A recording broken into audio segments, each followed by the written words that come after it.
splendeur, le rayonnement provenant de la lumière provenant du rayonnement, le rayonnement provenant de la splendeur, et la splendeur provenant du rayonnement. Et l'ardeur à partir de l'ardeur, ce sont les 10, la première c'est la lumière prodigieuse, et c'est la lumière qui provient de la lumière, la seconde c'est la lumière cachée, et c'est la splendeur provenant de la splendeur, la troisième c'est la lumière étincelante, et c'est le rayonnement qui provient du rayonnement, la quatrième c'est la lumière claire, et c'est la splendeur qui provient de la lumière, la cinquième c'est la lumière brillante, et c'est la lumière qui provient de la splendeur, la sixième c'est la lumière éclatante, et c'est le rayonnement qui provient de la lumière, la septième c'est la lumière épurée, et c'est la lumière qui provient du rayonnement, la huitième c'est la lumière claire et brillante, et c'est le rayonnement qui provient de la splendeur, la neuvième c'est la lumière pâle, et c'est la splendeur qui provient du rayonnement, la dixième c'est la lumière luisante, et c'est l'ardeur qui provient de l'ardeur, et puisque ces paroles sont secrètes et mystérieuses, sans que l'on sache si elles traitent des clartés ou des séphirotes, tout commentaire est difficile. S'il s'agit des séphirotes, alors le terme de mystérieuse s'applique aux séphirotes, et s'il s'agit des mystérieuses,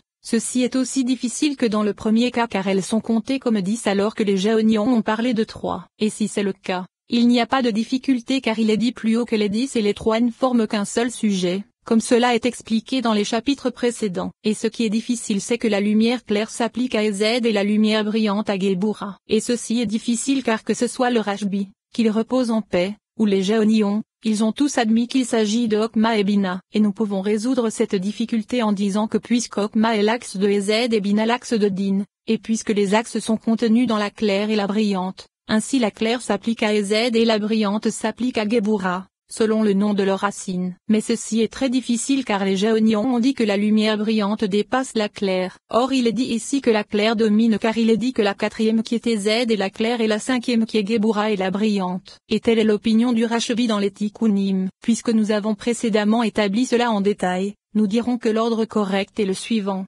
lumière primordiale, lumière claire et lumière brillante. Et le fait que la première soit dite primordiale se réfère à son antériorité, son aspect prodigieux et son mystère, même après son émanation, car Keter est appelée lumière primordiale, et de même, elle est appelée maître prodigieux, et le tout ne forme qu'un seul sujet. Et c'est pourquoi dans le Sefer Mayana Okma c'est le terme de lumière prodigieuse qui est attribué à la première, la seconde est la claire, et elle est dite claire pour se référer à la blancheur et à la clarté, comme cela est approprié pour Ezed, mais également pour Okma car il s'agit de l'axe de Ezed, de la blancheur et de la clarté. Et c'est pourquoi dans le Sefer Mayana Okma c'est ce terme qui est attribué à Géboura, car Géboura est l'axe de Din. Et l'explication de brillante c'est que cela se réfère à une lumière composée de taches similaires à des taches de couleur, comme dans l'expression particule de lait qui a été utilisée par nos maîtres de mémoire bénis. Et la signification en est qu'il s'agit de points similaires à des taches. Et puisque la lumière de Géboura possède la force de jugement,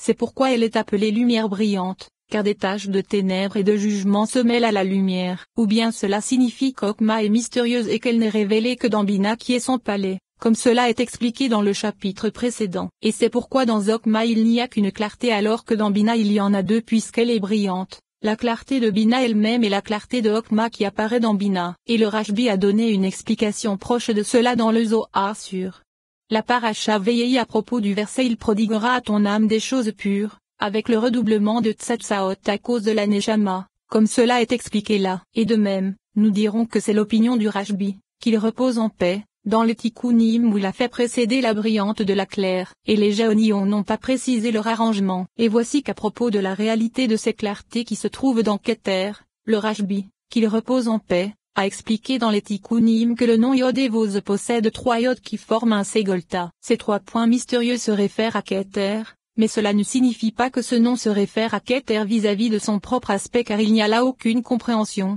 comme nous l'expliquerons dans le second chapitre de la section sur le nom de 4 lettres. En vérité, cela signifie que Okma précéderait peut-être la Keter suprême, comme cela est expliqué dans les Tikkunim et comme cela est expliqué dans le Sefer Oriakar. Et le secret du Aleph intermédiaire du Vos c'est le sommet du crâne situé au-dessus du cerveau, c'est-à-dire que le tout a la valeur numérique du nom et en vérité, il contient parfois 4 yodes de la façon suivante, Yod Voudalet et Yod Vo et Yod, et cela signifie que les 3 derniers yodes correspondent aux 3 points mystérieux qui se réfèrent à Keter, et que le premier iode se réfère aux 3 sommets des têtes qui se trouvent dans l'essence de la racine. Et c'est le premier iode qui contient également 3 iodes de la façon suivante, la pointe supérieure, la pointe inférieure, et la partie intermédiaire. Et ceci se réfère à l'élévation des 3 mystérieuses qui se trouvent dans l'Ensoft, au-dessus des 3 qui se trouvent dans Keter et qui sont définies par 3 lettres. Et ces 3 qui se trouvent dans la forme d'un seul iode se réfèrent à une seule essence et une seule réalité. Et tous ces noms ne se réfèrent qu'à Okma. Et l'arithmétique témoigne de cela car ce nom a une valeur numérique de 72,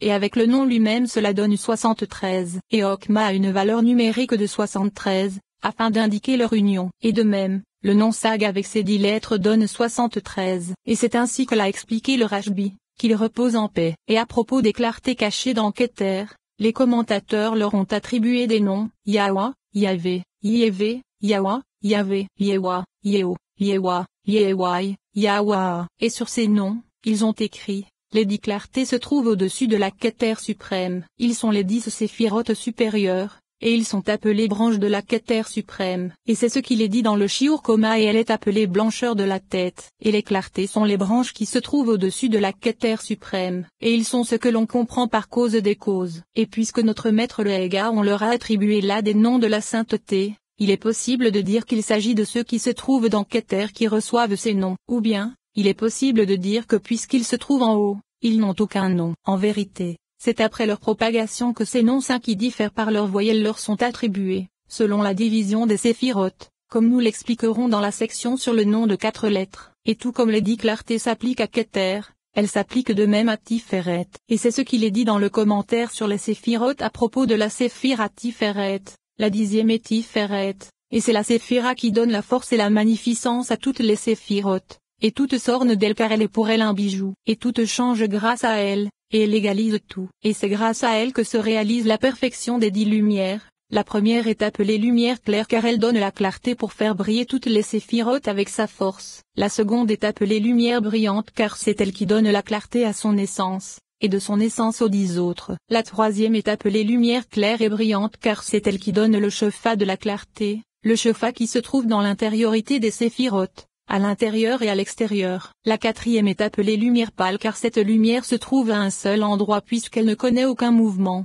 comme il est dit, et maintenant, on ne peut voir la lumière pâle qui se trouve dans les cieux. Et de plus, il y a comme une tache incrustée dans sa pâleur à l'emplacement de la sainteté suprême. La cinquième est appelée lumière éclatante. Le sens exact en est qu'elle transforme la splendeur en son sein et en fait une union qui se tient à son emplacement. Et elle ne se ramifie d'aucun côté. Et sa splendeur se révèle et croît dans son centre parfait. Et c'est pourquoi elle est appelée lumière éclatante. La sixième est appelée lumière ardente car sa compréhension enflamme la force en l'augmentant et la faisant s'élever de tous côtés. La septième est appelée lumière étincelante car de nombreuses forces et de nombreuses choses étincellent à partir d'elle. Et toutes sont attachées les unes aux autres comme les branches d'un arbre attachées à l'essence de l'arbre. Et elles croissent et s'élèvent à partir de lui. Et des branches sortent des branches. Jusqu'à l'Ensoft la huitième est appelée lumière vigoureuse car elle se renforce d'incrément en incrément, et d'incrément en supériorité. Et c'est de la perfection de son existence que provient la force qui va jusqu'à sa limite. La neuvième est appelée lumière rationnelle car c'est d'elle qu'émane l'entendement dans les supérieurs et dans les inférieurs,